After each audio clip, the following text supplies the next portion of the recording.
네, 안녕하세요. 이번 시간에는 이 인물 사진에 옆으로 더 캔버스를 늘려서 그 부분을 인물 사진하고 적절하게 어떻게 통일성도 있고 조화되게 할 수 있을까, 그런 부분을 같이 하겠습니다. 그래서 배경이 될 만한 배경으로 이런 추상화를 넣었을 경우에 어떻게 할 수 있는가, 이런 부분 하고요. 또 여기에다가 필요하시면 문양을 넣기 위해서 브러쉬를 사용을 한다든가 이런 부분을 같이 한번 해보실 텐데요.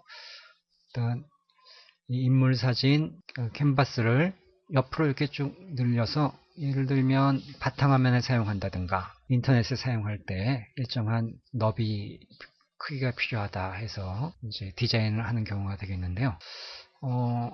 캔버스 크기를 늘리시는 거는 이미지 메뉴에 있었죠, 그죠? 네, 이미지 메뉴에서 캔버스 크기를 늘리고요.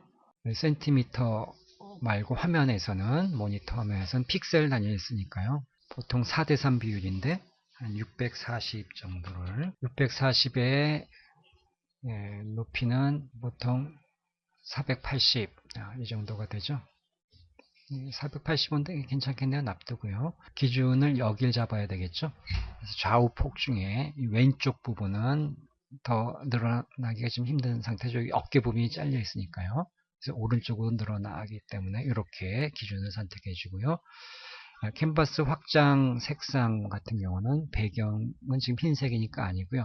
전경색은 지금 까만색이니까 아니겠죠. 그래서 해당이 없어서 기타에 가겠습니다. 기타에 가서 이 색상이 옆으로 늘어나야 되니까요. 이 색상을 선택을 해주죠. 클릭을 해서 선택을 하시고 확인, 또 확인을 해주시면 되겠습니다. 이 그림하고 이렇게 사이에 이런 금이 있었네요. 지우시려면 브러쉬 도구를 사용하시고요. 브러쉬 크게 좀 하신 다음에 지워주시면 되겠습니다. 쭉. 지금 색상은 까만색이니까 안 되겠죠. 컨트롤 Z로 취소를 하시고 역시 스포이드 도구로 이 색상이 좋겠습니다. 그죠? 클릭을 하시고 브러쉬 도구 선택한 다음 지워주시면 되겠습니다. 쭉 지워주시면 되죠. 이 배경에다가 이 배경 말고 좀 그라데이션 효과를 줘서 귀퉁이가 좀 모서리 부분이 좀 약간 어둡게 처리를 하고 일정한 색상으로 이렇게 더 씌운 것 같은 통일성을 주기 위해서는 그라데이션 효과를 사용해서 저희가 할 수가 있겠는데요. 새로운 레이어를 이제 하나 만들고요. 새 레이어에 만들고 하시는 게 좋겠죠. 배경색으로 할까요? 그라디언트 효과를 한번 줘보겠습니다. 옵션 바에서 클릭하여 그라디언트 편집에 들어가고요. 여기가 앞쪽 색상이죠. 색상 정지점. 이쪽이 드래그 끝냈을 때 색상 정지점이죠. 위치가 100. 이 부분이 위치가 0이죠. 오른쪽에 있는 색상 정지점을 선택을 하고 색상이 지금 흰색이죠. 클릭을 한 다음 아래쪽에 보시면 혹시 이렇게 안 움직이시면 이제 취소했다가 다시 들어오시면 되시겠어요. 이 어두운 부분의 색상이 좋겠네요. 좀 더 어둡게 하겠다 그러면 아래쪽에 선택을 해주시면 되죠. 확인하시고요. 확인. 그래서 지금 선형 그라디언트인데요. 앞에서 이렇게 드래그를 해주시면 앞쪽이 밝고 처음 시작하는 요 색이죠. 요 색으로 끝나는 색이 요 색. 점점점 이렇게 길게 하시면 그 변화되는 것이 더 넓어지죠. 폭이. 대각선 방향은 뭐 이런 방식으로 될 수가 있겠습니다. 지금은 선형이고요. 이 원형 형태의 방사형 그라디언트를 선택하시면 예를 들어서 이 끝에서부터 가운데 정도까지 하겠다. 그러면 이렇게 지금 되는 걸 알 수가 있고요. 중간부터 이 정도를 하겠다. 그러시면 이렇게 그라디언트 효과가 들어가는데요. 이게 마음에 든다. 그러면 이 형태를 쓰실 수가 있겠습니다. 좀 더 밝게 찾으시면 이렇게 할 수도 있겠고요. 이 배경색이니까 아래쪽에 가고 인물 사진이 위로 올라와야 되는데요. 여기서 움직이면 지금 안 움직이죠. 그래서 이 배경을 여백 부분을 더블 클릭하고요. 인물로 하고요. 바꿔주시면 이제 이 자물쇠 부분이 잠그기가 풀렸기 때문에 아래쪽으로 이동이 됩니다. 그래서 배경으로 넘겼고요. 위쪽 인물을 선택하시고 아래쪽하고 혼합할 때는 합성시킬 때는 이 레이어의 혼합 모드 설정을 사용하시죠. 소프트 라이트를 한번 해보겠습니다. 그래서 이렇게 오른쪽 위에서 지금 전반적으로 빛이 원본도 그랬었죠. 원본만 보시면 이런 형태죠.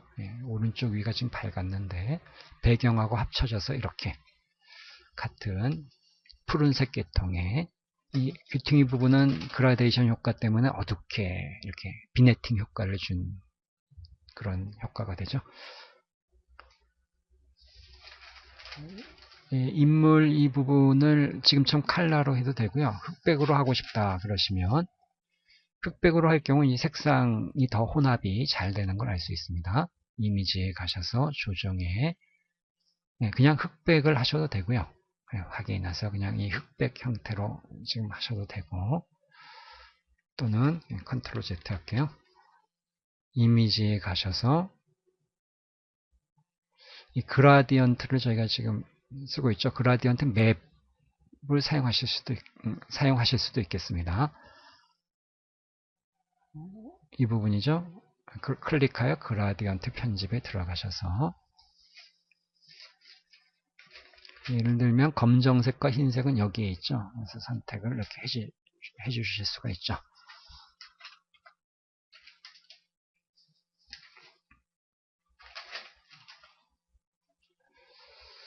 지금은 이제 이런 모습인데요. 검정으로 했을 경우에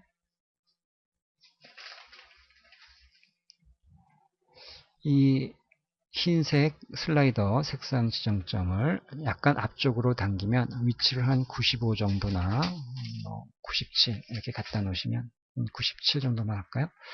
그럼 좀 더 이렇게 밝아지는 걸 알 수 있는데요. 앞으로 많이 하면 훨씬 밝아지죠. 원래 그냥 상태고요. 그래서 좀 더 밝게 하기 위해서 한 위치를 97 위치 정도에 갖다 놨습니다. 확인을 했고요. 확인. 그래서 흑백으로 좀 바꿔서 좀 더 색상이 잘 입혀지게끔 이렇게 했습니다. 여기 이제 배경에 해당하는 물론 이제 이 배경에서요. 이 배경의 색상을 좀 약간 어두운 계통을 하고 싶다 그러면 이미지에 들어가셔서 색조를 조금 채도 부분에서 색조 채도에서 조금 낮출 수도 있겠습니다. 지금 같은 경우는 좀 낮아졌죠. 채도가. 원하시면 이렇게 채도를 좀 낮출 수도 있겠습니다. 조금만 낮췄습니다. 인물에 다시 왔고요. 또 하나의 이 추상화 형태인데요. 가져오기 위해서 이동도구를 선택하시고 이렇게 가져오셨는데요. 이동을 시켜서 파란색 계통이니까 이 정도를 사용을 해볼까요? 아래쪽에 인물과 이 추상화를 서로 자연스럽게 연결시키게 하시려면 이 부분이죠. 레이어 마스크를 추가시켜 주시는 게 좋죠. 이 레이어 메뉴에서 사용을 하시게 되면 레이어 마스크에 모두 나타내기를 해주시면 되겠습니다. 그럼 이렇게 레이어 마스크가 생기고요. 그라디언트 도구를 선택하고 지금 색상은 이렇게 좀 그라디언트가 됐죠. 흰색에서 검은색 혹은 검정에서 흰색 이렇게 되어 있는데요. 검정에서 흰색을 선택했습니다. 그리고 옵션 바에서 선형 그라디언트를 선택을 하고요. 여기서 가까이서 드래그를 이렇게 해주시면 서서히 이렇게 변하는 걸 알 수가 있죠. 좀 더 이렇게 멀리 가시면 끝까지 이렇게 가시면 이런 형태로 서서히 사라지는 걸 알 수가 있습니다. 자연스럽게 서로 연결이 되죠. 물론 이 추상화 넣었던 이 레이어 이름을 더블 클릭해서 추상화 이렇게 할까요? 역시 이것도 소프트라이트의 혼합 모드를 사용하시면 좀 더 자연스럽게 되고요. 물론 이제 필요하시면 불투명도를 좀 낮춰서 한 20 정도로 할까요? 그래서 훨씬 배경 색상하고 잘 어울리는 걸 알 수 있습니다. 목록 단추 다시 누르셔야 되죠. 이제 이렇게 작업을 하시고 여기에다가 필요하시면 뭐 하트 모양의 브러쉬를 가져다가 이렇게 모양을 낼 수가 있겠습니다. 저희 컴퓨터 공부 게시판에서 구글에서 이 하트 브러쉬 이렇게 검색을 하거나 여기에 이런 사이트에 가셔서 브러쉬를 검색해서 받을 수가 있겠는데요. 하트 모양 말고 뭐 무지개라든가 또 액자 테두리 같은 프레임 모양 이런 것을 여러 모양이 있으니까요. 방울, 비눗방울 모양이라든가 여러 가지 풀림 모양들 여러 가지 브러쉬가 있습니다. 저희 실습에 사용할 브러쉬는 여기서 한번 받아보도록 하겠습니다. 네, 클릭을 하고요. 이런 모양인데요. 다운로드가 여기 있네요. 네, 클릭을 해서 다운로드 하고요. 네, 저장을 하시면 되겠죠. 어디다 저장할지를 묻는데요. 예를 들어서 내 문서를 선택을 했다. 그럼 여기다가 저장을 하겠습니다. 저장을 하고 이렇게 다운로드 완료 창이 있으면 그냥 사용하시면 되고요. 폴더 열기를 하시면 되죠. 혹시 이 창이 안 나오시면 내 문서에 가셔서 하셔야 됩니다. 폴더 열기를 하시고 여기에서 지금 선택되어 있죠. 편집 메뉴에 복사를 하시고요. 이 창은 이제 닫겠습니다. 이 창도 닫고요. 다시 포토샵에 오셔서 브러쉬를 사용하셔야 되니까 브러쉬를 선택을 해주고요. 옵션 바에서 브러쉬 이 부분이죠.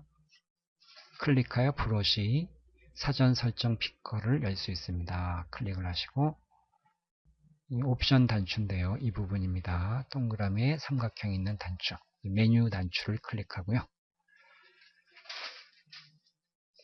브러쉬 대체를 할 수가 있겠습니다. 현재 브러쉬 말고 지금 다운로드 받은 하트 모양의 브러쉬를 불러오겠다. 그 뜻이죠. 클릭을 하시면 되겠고요. 저장할까요? 묻는데요. 기본적인 거 바뀐 게 없어서 저장을 안 하겠습니다. 저장 아니오를 하시고요. 그러면 이제 브러쉬에 관한 이런 위치에 저장을 하게 되겠는데요. 이 위치는 지금과 같은 이제 이런 위치죠. 복잡한 위치인데 이렇게 위치를 찾아오기 힘드시니까 그냥 여기서 이렇게 하시면 되겠어요. 기타 다른 브러쉬가 저 같은 경우 많이 설치가 되어 있는데요. 이곳에 빈 여백 부분은 클릭을 하시고 오른쪽 단추 누르셔서 붙여넣기를 하시면 되죠. 그럼 지금 하트 브러쉬가 여기에 붙여넣기가 됐죠. 잠깐 쉬었다가 다시 한번 해보겠습니다.